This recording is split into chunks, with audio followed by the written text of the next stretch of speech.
Damai sejahtera Allah yang melampaui segala akal dan pikiran manusia, itulah kiranya memelihara hati dan pikiran saudara di dalam Kristus Yesus Tuhan kita. Amin. Bapak Ibu, saudara-saudara yang dikasihi Tuhan kita Yesus Kristus, berita sukacita kepada kita pada hari ini, minggu ketiga setelah Trinitatis, tertulis dari kitab Kolose 3 ayat 18 sampai dengan ayat 21. Saya akan membacakan firman Tuhan untuk kita semua. Hai istri-istri, tunduklah kepada suamimu sebagaimana seharusnya di dalam Tuhan. Hai suami-suami, kasihilah istrimu dan janganlah berlaku kasar terhadap dia. Hai anak-anak, taatilah orang tuamu dalam segala hal, karena itulah yang indah di dalam Tuhan. Hai bapak-bapak, janganlah sakiti hati anakmu supaya jangan tawar hatinya. Demikian firman Tuhan untuk kita semua.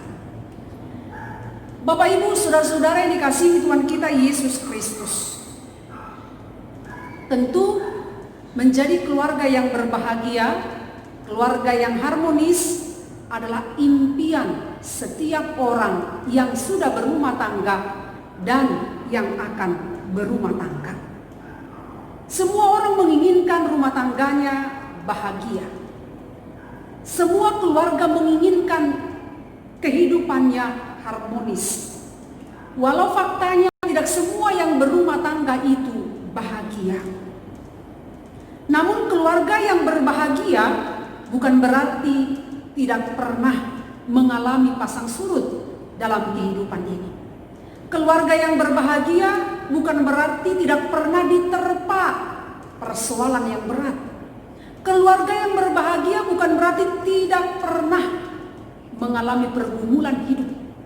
Bukan berarti tidak pernah diperhadapkan pada tantangan hidup ataupun ujian hidup.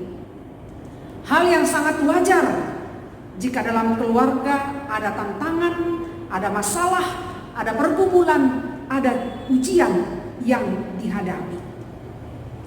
Dalam kehidupan ini sering kita mendengarkan dalam universitas, perkuliahan, ada yang mengatakan jurusan, mengambil jurusan tertentu. Lalu ketika dia sudah lulus dari perguruan kejurusan itu, maka dia akan mendapat sertifikat menyatakan lulus.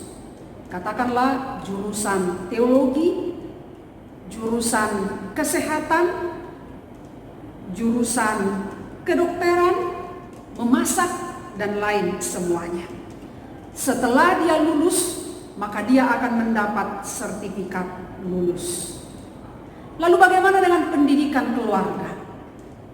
Bapak Ibu, saudara-saudara yang terkasih, cobalah Apakah bapak dan ibu dalam berumah tangga sekian lamanya berumah tangga hidup bersama, sudahkah Amang dan Inang memiliki sertifikat menyatakan lulus atau dinyatakan lulus dalam berumah tangga?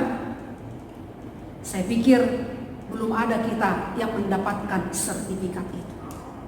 Sampai dengan hari ini dan selamanya kita terus berjuang, kita terus belajar, memahami, mengenal, menerima pasangan kita satu dengan yang lainnya. Selama kita hidup di dunia ini, kita diajarkan untuk belajar, diajarkan untuk saling memahami, saling menerima, suami istri, orang tua dan anak. Dan kali ini dalam khotbah kita diberi topik membangun keluarga yang bahagia. Bapak Ibu saudara-saudara yang terkasih, namanya membangun diperlukan pondasi yang benar, pondasi yang kuat. Kalau kita mendengar salah satu perkataan Tuhan Yesus, perumpamaannya ketika ada orang yang akan membangun rumah, ada yang membangun di atas pasir. Lalu datanglah hujan, angin, banjir. Tidak lama kemudian bangunan itu roboh dan hancur. Tetapi ada yang membangun rumah di atas batu yang kuat. Meski hujan menerpa, badai yang begitu dahsyat, angin yang begitu kencang, namun bangunan itu tetap berdiri dan kokoh karena dia didirikan di atas fondasi yang kuat dan yang benar. Saat kita jatuh cinta, coba Amang dan Inang ingat dulu bagaimana Amang menyatakan isi hatinya kepada Inang saat kalian Amang dan Inang jatuh cinta dulu. Rasanya semua kehidupan itu indah. Rasanya kehidupan itu semuanya sangat nikmat. Saat berjalan rasanya waktu itu cepat sekali berlalu. Saat bertemu malu-malu tapi mau. Saat bertemu rasanya jantung ini begitu cepat berjalan, berputar. Salah satu diantaranya mungkin salah tingkah. Ya, ingin rasanya selalu bersama tanpa ada social distancing seperti sekarang ini. Bagi saudara yang hidup atau mengalami di tahun 90-an ke bawah, tentu sangat menikmati yang namanya berkirim surat. Berkirim surat dengan kertas yang wangi, warna biru, pink, dan lain semuanya. Di dalam surat itu terungkaplah kata-kata indah, kata-kata manis, pujian, engkaulah bulanku, engkaulah bintangku, dan lain-lain. Semua pujian itu membuat kita terbang sampai ke langit ketujuh. Saat membaca surat itu hati kita berbunga-bunga sampai kita bermimpi-mimpi karena kata-kata puitis dan kata-kata yang indah itu. Namun bagaimana setelah berumah tangga? Perjuangan setiap keluarga yaitu saat mereka dihadapkan dengan ujian hidup. Sifat-sifat yang tadinya tertutupi ketika masih pacaran, masih pengenalan, masih tahap pendekatan yang semuanya tadi baik-baik, manis dan indah-indah. Di dalam pernikahan seiring berjalannya waktu, sifat-sifat itu muncul perlahan-lahan. Mulailah terjadi ribut-ribut, mulai dari hal kecil sampai dengan hal yang serius. Mengapa itu bisa terjadi? Karena mereka tidak jatuh cinta lagi. Di dalam pacaran sedang jatuh cinta. Namun saat berumah tangga tidak saatnya lagi jatuh cinta, tetapi saatnya untuk membangun cinta. Saat berumah tangga, saat setelah berkeluarga, saatnya untuk membangun cinta. Setiap pasangan akan dicoba oleh ujian keadaan. Tidak dapat disangkal. Suatu saat akan muncul perasaan bosan, jenuh, marah, kecewa. Karena Katakan itu mungkin karena persoalan dari dalam ataupun dari luar, pekerjaan, ekonomi, dan lain-lain.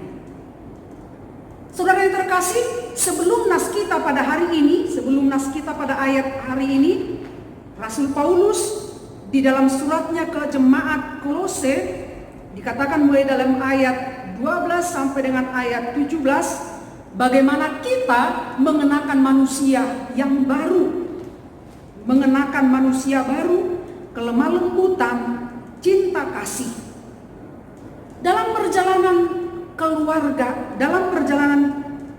keluarga, Tuhan masing-masing diberikan kepada kita tanggung jawab. Perjalanan hidup yang terus berjalan, Tuhan juga menganugerahkan kepada suami ada tanggung jawab, kepada istri juga ada tanggung jawab, kepada anak ada tanggung jawab. Hai istri, tunduklah kepada suamimu. Nah, di sini apa arti tunduk? Dikatakan tunduk bukan berarti perempuan itu boleh diberlakukan semena-mena, harus tunduk dalam hal apapun, bukan. Ketundukan dalam hal di sini adalah rasa hormat. Bukan untuk merendahkan seorang perempuan ketika firman Tuhan mengatakan tunduklah kepada suamimu. Suami itu bukanlah karena raja, bukanlah penguasa yang harus ditakuti sehingga apapun yang dilakukannya adalah benar, sehingga apapun yang diperbuatnya adalah benar, bukan. Tetapi sebagai Kristus yang tunduk kepada Bapaknya, demikianlah istri tunduk kepada suami. Lalu kepada suami dikatakan, kasihilah istrimu, janganlah berlaku kasar terhadap dia. Dalam belakangan ini sering sekali muncul persoalan dalam rumah tangga. Bisa saja tidak suami pelaku dari KDRT, istri juga bisa saja pelaku KDRT dalam keluarga itu. Tetapi bagaimana kita masing-masing dalam peran yang dianugerahkan Tuhan kepada kita, kepada perempuan untuk tunduk sebagai bentuk rasa hormatnya kepada Allah, itu terwujud di dalam rasa hormatnya kepada suami. Demikian dengan suami. Kasihilah istrimu. Barangkali istrimu punya kelemahan, punya kekurangan, tetapi bukan untuk menjadi alasan mempermalukan dia. Tetapi kasihilah dia. Jangan berbuat kasar terhadap dia. Apapun kelemahan, apapun kekurangan itu bisa tertutupi jika masing-masing kita memiliki kasih seperti kasih yang dimiliki Kristus, yang sudah dianugerahkan Kristus kepada kita. Demikian dengan anak. Dalam ayat 20, hai anak, taatilah orang tuamu dalam segala hal. Hendaklah setiap anak tunduk hormat kepada orang tuanya sebagai wujud rasa hormatnya juga kepada Allah. Seorang anak yang dimaksud di sini adalah seorang yang memiliki hati yang taat untuk diajar, hati yang taat untuk menerima hikmat, menerima didikan dari orang tuanya. Ketaatan orang tua kepada Allah menggambarkan bahwa dia takut kepada Allah. Dengan demikian, anak pun akan meniru sikap orang tuanya. Maka marilah setiap orang tua berlaku lembut, kasih, walau tidak mudah, apalagi di zaman sekarang ini, di zaman yang serba digital. Anak-anak yang harus belajar lagi di rumah, tidak mudah memang membimbing anak pada zaman sekarang. Tetapi bukan berarti kita tidak bisa. Kepada orang tua diberikan hikmat. Dikatakan dalam ayat 21, hai bapak-bapak, janganlah sakiti hati anakmu, supaya jangan tawar hatinya. Orang tua adalah guru yang pertama bagi anaknya. Orang tua adalah figur yang harus dicontoh bagi anak-anaknya. Maka bagaimana orang tua harus bisa dicontoh jika orang tuanya pun tak memberi contoh yang baik? Maka biarlah orang tua menjadi figur yang dipuji-puji oleh anaknya, oleh karena keteladanan dalam kasih, dalam pengampunan, dalam pengorbanan, dan lain semuanya. Dalam proses membangun perlu sebuah komitmen. Seiring berjalannya waktu seperti yang tadi saya katakan, akan kita temui kelemahan, akan kita temui kekurangan dari pasangan kita masing-masing. Maka supaya bangunan itu kokoh, supaya bangunan itu kuat, jadikanlah firman Tuhan menjadi fondasi di dalam hidup rumah tangga kita. Tidak cukup hanya mengandalkan uang. Banyak kita lihat orang kaya hidup di perumahan yang elit, rumahnya megah, tetapi tidak bahagia. Marilah kita belajar dari firman Tuhan sebagai istri, sebagai suami, sebagai anak. Satu-satunya pemimpin dalam keluarga kita adalah Yesus Kristus. Hadirkan Dia dalam keluarga kita agar perjalanan rumah tangga kita berjalan baik walau ada tantangan, walau diterpa berbagai masalah, diterpa berbagai persoalan. Tetapi jika kita terus dipimpin oleh Tuhan, badai persoalan itu akan pergi dari kita. Jadikan firman Tuhan itu sebagai pegangan hidup kita. Jangan andalkan pikiranmu, jangan andalkan kekuatan. Maka sekali lagi, membangun keluarga yang bahagia bukan berarti tidak pernah gagal, bukan berarti tidak pernah jatuh, bukan berarti tidak pernah diterpa persoalan. Tetapi bagaimana kita bangkit dari persoalan itu, bagaimana kita saling memahami, saling menerima, mengerti, mengisi kelemahan satu dengan yang lainnya. Kebahagiaan itu akan datang dalam kehidupan rumah tangga kita jika masing-masing kita memiliki hati hormat, memiliki hati sikap saling menghormati, saling mengasihi satu dengan yang lainnya. Selamat membangun, selamat berjuang, selamat berbahagia. Tuhan memberkati kita. Amin, kita berdoa. Ya Allah yang bertahta dalam kerajaan surga, terima kasih untuk firman-Mu yang mengingatkan kami sebagai suami, sebagai istri, sebagai anak dalam rumah tangga, agar kami dengan penuh tanggung jawab melakukan peran kami masing-masing. Seperti Engkau yang tunduk kepada Bapa di sorga, demikianlah kami tunduk kepada Engkau, melakukan peran kami dengan baik seturut dengan kehendak-Mu. Berkati setiap rumah tangga, berilah damai sejahtera, anugerahi sukacita. Barangkali saat ini rumah tangga banyak mengalami pergumulan, persoalan hidup, diterpa berbagai macam masalah. Berilah kekuatan kepada setiap rumah tangga.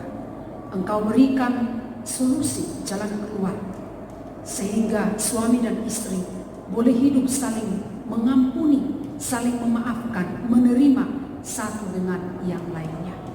Engkau berkati setiap anak dalam rumah tangga kami masing-masing. Biarlah mereka menjadi anak yang takut kepada Engkau, hormat kepada orang tuanya, sayang kepada sesamanya manusia. Berkati mereka Tuhan, bimbing mereka agar mereka terus berjalan di jalan yang benar. Terima kasih untuk semua anugerah, sukacita, kesehatan, kehidupan yang masih Tuhan berikan kepada kami. Kami berdoa untuk gereja-Mu. Hari Minggu yang akan datang 5 Juli 2020, gereja-Mu HKBP Cililitan akan kembali beribadah di tempat-Mu yang kudus ini. Berkati persiapan kami, beri hati yang penuh sukacita bagi semua jemaat-Mu untuk kami datang beribadah, memuji memuliakan Engkau melalui kebaktian kami.